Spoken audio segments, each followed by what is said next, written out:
Hey everybody, it's SuperGirl KY here again with another Cricut creation. I want to wish you all a very happy Valentine's Day, and to celebrate, we're going to make this quick and easy Valentine's Day wreath. Designing this on the design space took a while, but the results are worth the extra effort. And I will have the link to this design in the description below. Once you click Make It, make sure to change the material size to 8.5 by 11 or whatever cardstock size you're planning on using. In my case, it was 8.5 by 11. Now, I chose to use red, 2 kinds of pink, and then a glitter paper, but you are free to use whatever kind of paper you would like.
Once everything was all printed out, I went ahead and arranged everything, and additionally for this project we will be using clear Elmer's glue, and I have laying around some gold glitter ribbon, and that is what we will be using to hang the wreath from the door. Now I started gluing everything down, and then I realized I didn't know exactly how I had it on the computer, so I used my computer for reference, and then I went ahead and laid it all out first before I went ahead gluing anything down.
Now, once I finished gluing all of the larger hearts down, I then just randomly placed the smaller hearts wherever I felt like putting them, typically around not the same color, but dealer's choice on where the hearts go.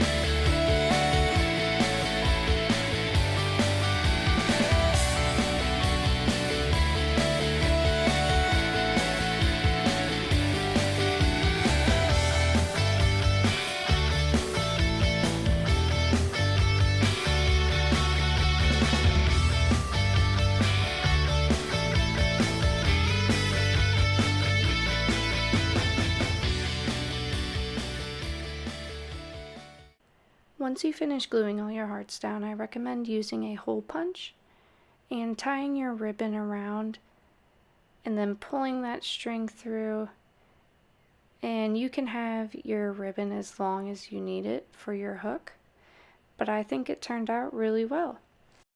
If you would like to make this yourself, again, the link is in the description below.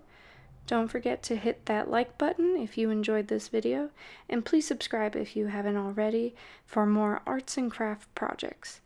It's been a pleasure, and don't forget to have a super day.